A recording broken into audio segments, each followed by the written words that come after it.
Engraçado não é ridículo. Engraçado não é o piadista, até pode ser. Uma pessoa engraçada é aquela que nos faz bem. Porque uma pessoa que nos faz mal é a que não tem graça, por isso ela é desgraçada.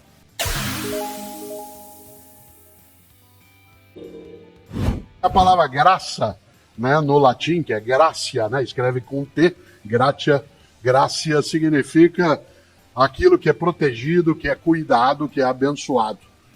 Alguns dos cristãos, especialmente os católicos, têm uma oração que diz Ave Maria cheia de graça. Esta ideia é muito marcante, porque a expressão graça do latim, ela é uma tradução de uma expressão grega antiga muito bonita, que é caris. Caris.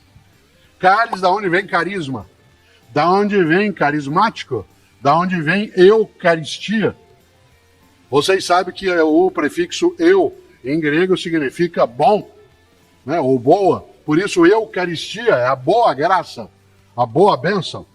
Muita gente, quando partilha uma refeição, seja, né, dentro de uma igreja, de um templo ou de um outro lugar, às vezes dá graças, rende graças.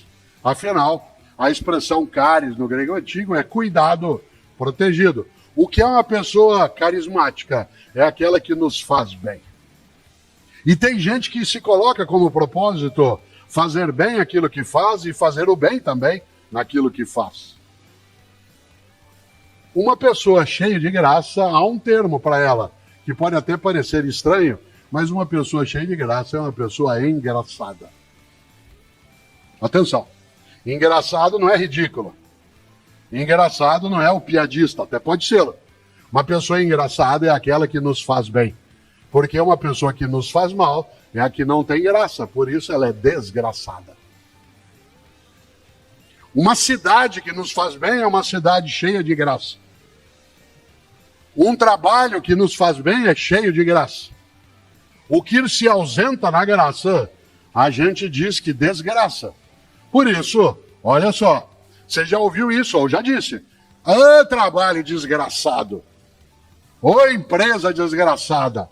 Ô família desgraçada. E agora com as redes sociais, então, a família pode mostrar em larga escala o que ela é um tribunal que não tem recesso, que funciona 24 horas de modo ininterrupto. E aí há pessoas que olham e dizem, ô família desgraçada. Eu moro em São Paulo, como disse, há 55 anos.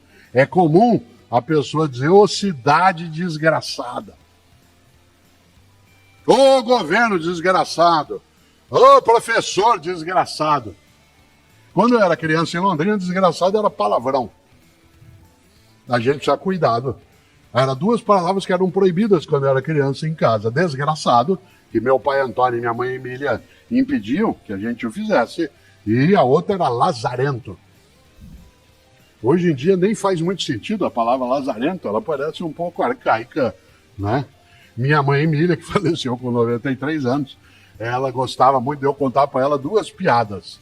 E eu gostava de contar porque ela pedia para contar de novo, e eu podia contar outras vezes, não porque ela estivesse sem memória, mas porque ela ria muito. Uma delas é uma piada cheia de graça, porque às vezes eu dizia para ela que isso poderia valer para nós, claro que de modo humorado, em que diz que o menininho de 5 anos, a mãe proibiu que ele fizesse algo, ele virou para ela e falou assim, filha da puta. Ela falou, quem que é filha da puta? Ele falou, eu. E ela ria muito dessa história, porque aquilo tinha uma graça interna, independentemente do palavrão, né, tinha algo que encantava naquilo. A outra, ela era professora, tal como eu sou, e ela dizia algo que tem a ver até com a noção de vida, trabalho e propósito. Ela disse que a mãe, 6 da manhã, foi lá acordar o filho e falou, filho, acorda, tá na hora de você levantar, você tem que ir para a escola. Ai, não, mãe, deixa eu ficar na cama. Filho, levanta, por favor, você tem que ir para a escola. Mãe, não quero ir, deixa eu dormir. Eu não aguento aquelas meninas, não aguento aquelas professoras. Filho, você tem que levantar, filho, você é o diretor da escola.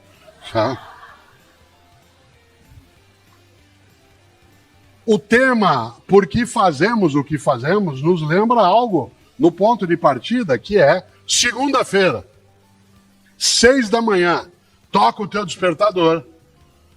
Você quer dormir mais um pouco? é só cansaço. Você não quer levantar de jeito nenhum. É estresse. Qual é a diferença entre cansaço e estresse? Cansaço resulta de um esforço intenso. Estresse resulta de um esforço sem sentido. Uma vida estressante é aquela em que você não enxerga o propósito. Uma vida cansativa é aquela que você tem esforços intensos. Exemplo concreto. Toca o despertador, segunda-feira, você não quer levantar. Você até põe lá o automático para ele tocar depois, de novo. Segunda-feira, 6 da manhã, você não quer sair da cama. Você não quer que ninguém te chame. Você vira para a pessoa com quem você está dormindo e diz, liga lá e diz que eu morri. Você está rezando para dar alguma encrenca no trânsito para não ter nada aquele dia. Como é que você cura cansaço? Descansando. Como é que você muda estresse? Buscando propósito. Evidentemente. O cansaço vem do esforço intenso. Há muitas pessoas aqui que são pais, mães, avós, cuidam de crianças, seja como adultos, em que é muito cansativo. Criança te exaure. Criança faz com que você entre em estado de exaustão. Quantas pessoas aqui que são pais ou mães de crianças pequenas, né, não veem a hora delas crescerem sem saber que fica pior? Porque quando eles são pequenos, você não dorme, porque eles não deixam. E depois, quando eles crescem, você não dorme, porque eles não chegam. Né? Claro. Ainda assim, tem propósito. Quer ver um exemplo? Uma mãe, isso mais na costa feminina, 2/3 do trabalho que é feito no mundo para a humanidade ficar viva é feita por mulheres, o trabalho. De cada 3 horas que se trabalha no planeta para a humanidade continuar viva, 2 delas são as mulheres que fazem, uma são os homens. O que é um desequilíbrio brutal. O que leva uma parte das mulheres a estarem ainda mais cansadas, mas não necessariamente estressadas. O estresse vem quando você não tem reconhecimento, não vê sentido naquilo que você está fazendo. Olha só, pessoas que aqui atuam na área da saúde, que passaram 2020 e 2021. Nós estamos nos aproximando da data do primeiro óbito por Covid no Brasil, regulamentado oficialmente, que foi 17 de março de 2020. Eu nunca me esqueço, porque no 15 de março de 2020, eu fui fazer um programa de TV, um programa do Faustão. Aliás, eu estava nele a semana passada, lá no Arquivo Pessoal, sendo homenageado, que para mim foi muito honroso, mas fui fazer o programa e já era sem público. E nós não tínhamos óbito registrado ainda. No dia 15 de março de 2020, isto é, há 3 anos. A gente imaginava que logo aquilo sairia, o horror que veio, aquilo que nos marcou, machucou, feriu, colocou em luto, de muitos modos. Só não foi mais horroroso, porque mulheres e homens, neste país e fora daqui, no seu propósito de cuidar, não desistiram. Ficaram cansados, exaustos. Você tem dezenas de imagens na cabeça, e quem aqui é da área de saúde sabe, na enfermagem, na física, na medicina, na nutrição, na área de apoio, no transporte. Pessoas que a gente via as imagens em setembro, outubro de 2020, caídas no canto, encostadas nas paredes dos hospitais, exaustas. E não desistiram. Ah, doença desgraçada. Então vamos enfrentar. E por isso um monte de gente cheia de graça foi atrás. Insisto, não confunda cansaço com estresse.